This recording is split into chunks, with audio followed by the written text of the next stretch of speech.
अस्सलाम वालेकुम बिस्मिल्लाहिर्रहमानिर्रहीम रब्बि इश्रह ली सदरी व यस्सिर ली अमरी वहलुल उक़दतम मिन लिसानी यफ़क़हू क़ौली।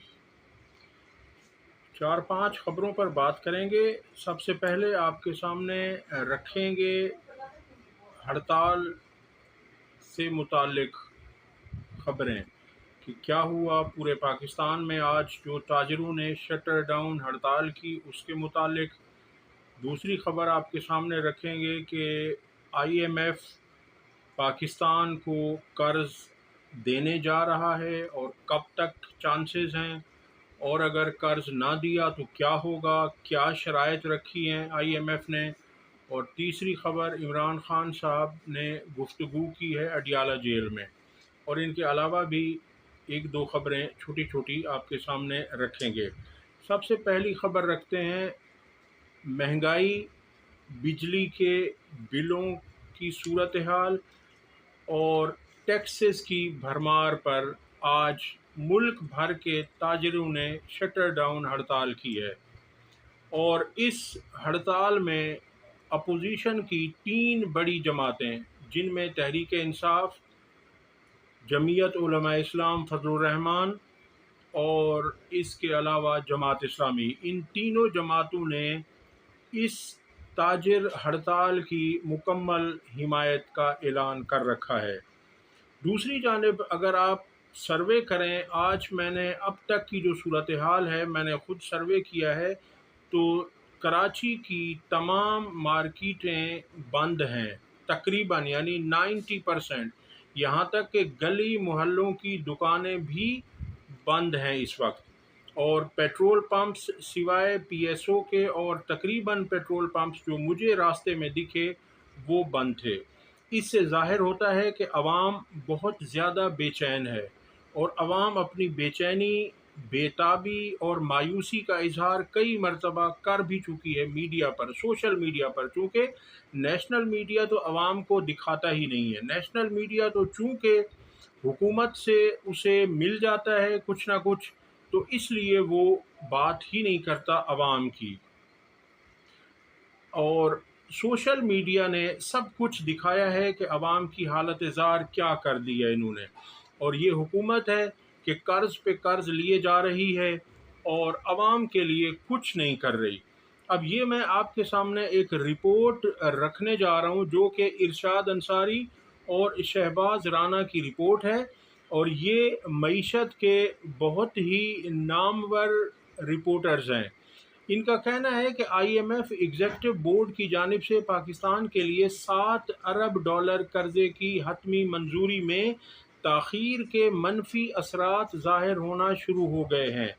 पाकिस्तान को मिलने वाली बैरूनी माली मुआवनत भी सुस्त रवि का शिकार हो गई है, क्योंकि इस फॉर्म 47 की हुकूमत को कोई भी मुल्क कर्ज देने को, यहाँ तक कि रोल ओवर करने को भी तैयार नहीं है। और रोल ओवर आपको पता है कि एक नया मुआहदा होता है जिसमें कुछ वक्त दिया जाता है। जिन मुल्कों से हमने कर्ज लिया हुआ है, रोल ओवर के ज़रिए उनसे रिक्वेस्ट की जाती है, वो या तो मुआहदा तहरीरी करते हैं या वो हमें टाइम मज़ीद दे देते हैं कि ठीक है आप हमें साल बाद, 2 साल बाद फिर आप ये कर्ज वापस कर दीजिएगा। उसकी डेट ड्यू हो चुकी होती है, वो कर्ज ड्यू हो चुका होता है उन तारीखों पर, लेकिन वो हमें वक्त देते हैं। अब वो भी नहीं हो रहा। हमारे जो दोस्त ममालिक हैं, सऊदी अरब हो या चीन हो, वो भी ऐसा नहीं कर रहे। इक़्तिसादी उमूर डिवीज़न की दस्तावेज़ात के मुताबिक पाकिस्तान को जुलाई में सिर्फ 43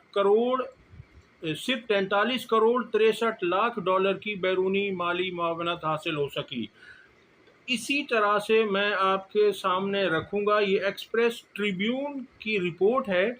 उसमें है कि हुकूमत अपना $9 अरब का बैरूनी कर्ज रोल ओवर कराने में नाकाम रही है और महज $426 मिलियन का मज़ीद कर्ज हासिल कर सकी है, जिसकी वजह से IMF ने अपना पैकेज मुअख्खर कर दिया है। मंगल को वजारत इक़्तिसादी उमूर की जारी करदा एक रिपोर्ट में इस बात की तस्दीक की गई है कि हुकूमत जुलाई में $9 अरब का कर्ज रोल ओवर कराने में नाकाम रही है, यानी 9 अरब डॉलर रोल ओवर भी नहीं करवा सकी ये नाकाम हुकूमत, और जुलाई में सिर्फ 426 मिलियन डॉलर का कर्ज ही हासिल कर सकी है।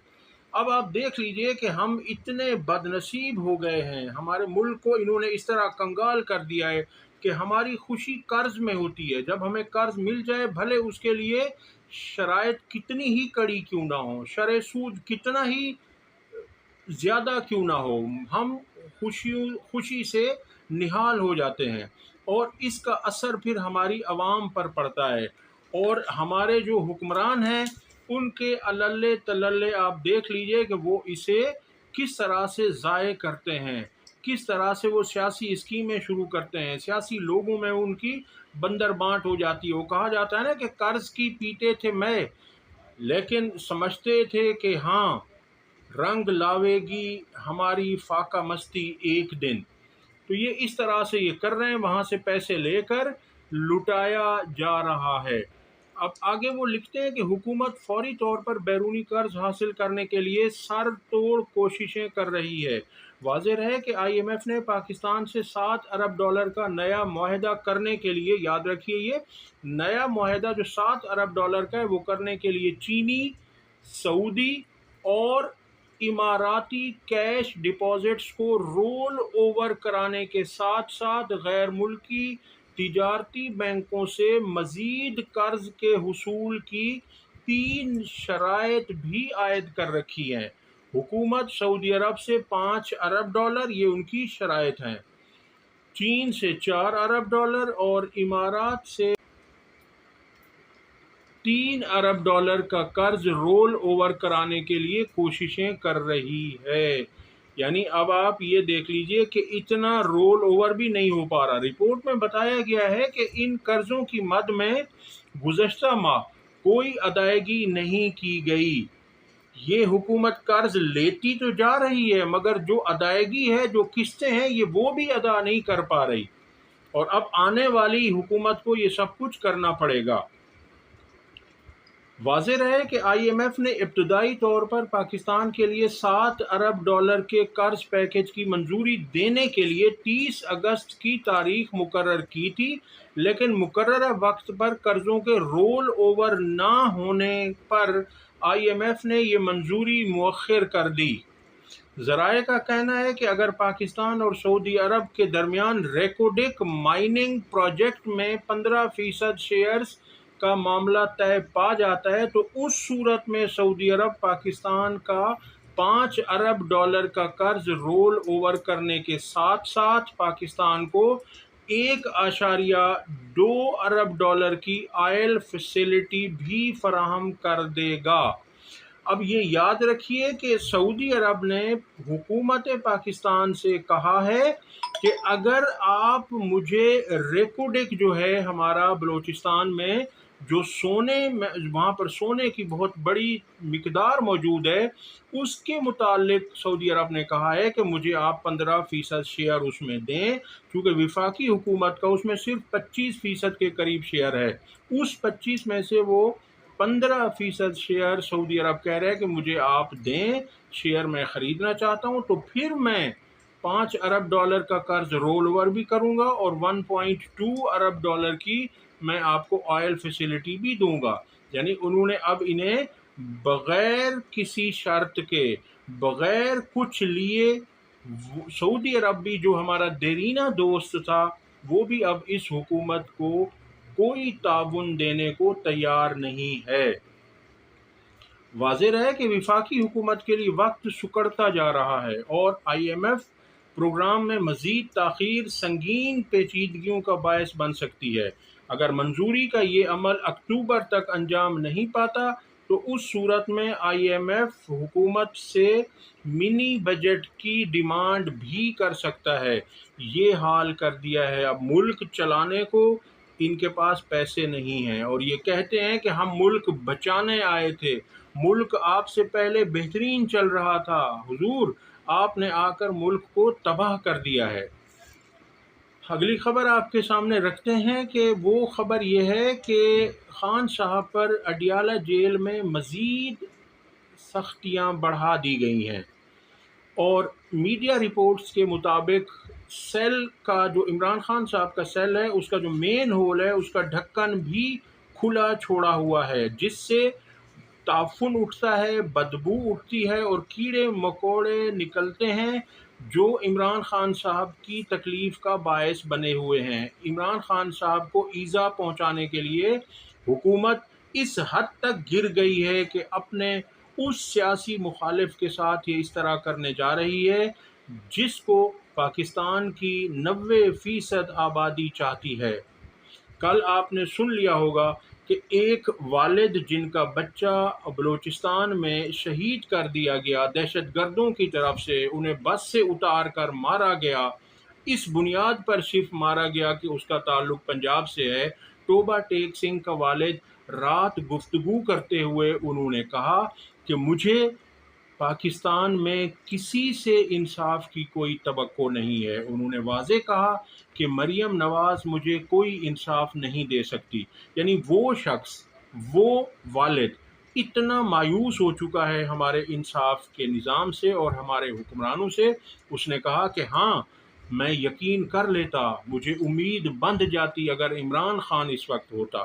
تو آپ دیکھ لیجئے کہ لوگ اب بھی اس رہنما کو چاہتے ہیں اور یہ ہیں کہ اس کے لیے اتنی مشکلات پیدا کر رہے ہیں اور یہ چاہتے ہیں کہ وہ جھک جائے گا۔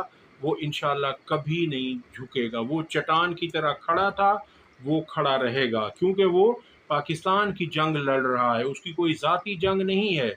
اور اس کے علاوہ عمران خان صاحب کو نہانے کے لیے جو پانی دیا جاتا ہے اس میں ریت ہوتی ہے، ریت ملا پانی دیا جا رہا ہے، جس سے یہ ہوتا ہے کہ وہ فوری طور پر اس بالٹی سے، اس پانی سے وہ نہا نہیں سکتے، تو پانی کو رکھا جاتا ہے تاکہ ریت نیچے بیٹھ جائے اور اس کے بعد پھر وہ پانی نہانے کے کام میں لایا جاتا ہے۔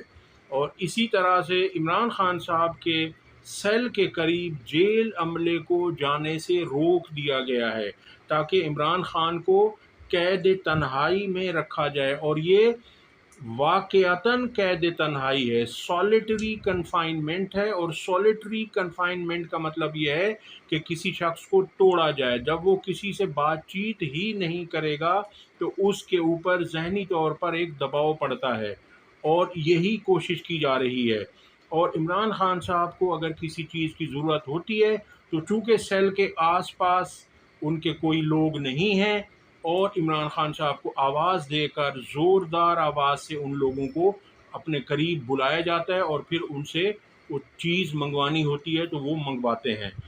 جیل کے عملے کو سختی سے عمران خان صاحب سے بات کرنے سے بھی منع کر دیا گیا ہے، اور عمران خان صاحب کو اڈیالہ جیل میں ضروریات کی اشیاء بھی اب فراہم نہیں کی جا رہی، جن میں خصوصاً کتابیں، اخبارات وغیرہ ہیں، انگلش اخبار وہ پڑھتے تھے، وہ بھی انہیں فراہم نہیں کیا جا رہا۔ اگلی خبر آپ کے سامنے رکھتے ہیں کہ محسن نقوی نے ایک بیان دیا ہے، وہ کہتے ہیں کہ دہشت گرد ایک ایس ایچ او کی مار ہیں، ان کے لیے کسی سائنس کی ضرورت نہیں ہے۔ اب آپ دیکھ لیں کہ ایسے شخص کو جب آپ وزیر داخلہ بنائیں گے، جو سب سے اہم ترین پوسٹ ہے لا اینڈ آرڈر کے کنٹرول کے لیے، اس شخص کی آپ اپروچ دیکھیں کہ وہ بلوچستان میں جو کچھ ہو رہا ہے ان کے متعلق وہ کہہ رہے ہیں کہ یہ ایک ایس ایچ او کی مار ہیں، تو پھر حکومت انہیں ہی کیوں ایس ایچ او نہیں تعینات کر دیتی وہاں کا، اس تھانے کا جہاں زیادہ شورش ہے، جہاں زیادہ کشیدگی ہے، جہاں زیادہ دہشت گردی ہو رہی ہے، ان لوگوں کو ختم کرنے کے لیے محسن نقوی کو ایس ایچ او بنا دیا جائے، پھر جو ہے نا دیکھ لیتے ہیں کہ یہ کیا کر لیتے ہیں۔ یہ ایسے لوگوں کو جب ایسی پوسٹوں پر لا کر بٹھا دیا جاتا ہے تو یہ ملک کی تباہی کا باعث ہوتے ہیں۔ وہ ایک سیاسی مسئلہ ہے، بلوچستان کے مسئلے کو سیاسی طور پر بات چیت سے، مصلحت سے حل کیا جا سکتا ہے، ان کے مطالبات سنے جائیں، جو ان کے جائز مطالبات ہیں وہ تسلیم کیے جائیں، اور میرا نہیں خیال کہ ان کا کوئی ناجائز مطالبہ بھی ہے، زیادہ تر 90% ان کے جائز مطالبات ہیں، انہیں بیٹھ کر سلجھایا جائے اور اس طرح کی بیان بازی سے مزید پیٹرول نہ چھڑکا جائے، اور دوسری طرف جو دہشت گردی کر رہے ہیں، معصوم لوگوں کو بسوں سے اتار کر مار رہے ہیں صرف اس بنیاد پر، عصبیت کی بنیاد پر، زبان کی بنیاد پر، قومیت کی بنیاد پر، علاقے کی بنیاد پر، تو وہ بھی شدید قابل نفرت ہیں، اور ان کا یہ فعل شدید قابل مذمت ہے۔ ان کا بھی قلع کما ہونا چاہیے، لیکن ان کے مطالبات کو ضرور سنا جانا چاہیے۔ اور دوسری بات آپ کے سامنے رکھوں کہ اسی حوالے سے پاکستان ٹیلی ویژن پر جو حکومت نے ایسے لوگوں کو ہائر کیا ہوا ہے، ایسے لوگوں کو بٹھایا ہوا ہے جنہیں عوام کے ٹیکس سے لاکھوں روپے کی تنخواہیں دی جا رہی ہیں، وہ وہاں بیٹھ کر عصبیت پھیلا رہے ہیں۔ وہ کہہ رہے ہیں کہ کوئٹہ ہوٹل سے اور بلوچوں سے نفرت کی جائے۔ ایسا ہرگز نہیں ہونا چاہیے۔ سب بھائی ہیں، سب پاکستانی ہیں۔ پاکستان ایک گلدستہ ہے، اس میں 4 صوبے اور اسی طرح سے اور جو ہے نا گلگت بلتستان ہے یا آزاد کشمیر ہے، یہ سب ایک ہیں، اور یہ اس کی خوبصورتی ہی اسی میں ہے کہ ہم سب ایک ہیں۔ ہاں، اس کام کی ضرور مذمت ہونی چاہیے، اس فعل کی مذمت ہونی چاہیے جو لوگ دہشت گردی کر رہے ہیں، لیکن اس طرح نہیں ہونا چاہیے۔ یہ سب ایک ہیں اور اس طرح سے عصبیت کو ہوا نہیں دینی چاہیے۔ پہلے ہی پاکستان بہت نازک ترین دور سے گزر رہا ہے، اور بدقسمتی سے اس ناعاقبت اندیش حکومت کے حوالے عنان حکومت دے دیا گیا ہے، اور یہ اس قابل نہیں ہے کہ یہ ملک کو چلا سکیں۔ ملک کے حقیقی نمائندوں کے حوالے اگر ملک کو کیا جائے تو اس کی بہتری کے چانسز ہیں۔ اب تک کے لیے اتنا ہی۔ اگر ویڈیو پسند آئی ہو تو اسے لائک اور شیئر کریں، اور چینل کو سبسکرائب کریں۔ اللہ حافظ۔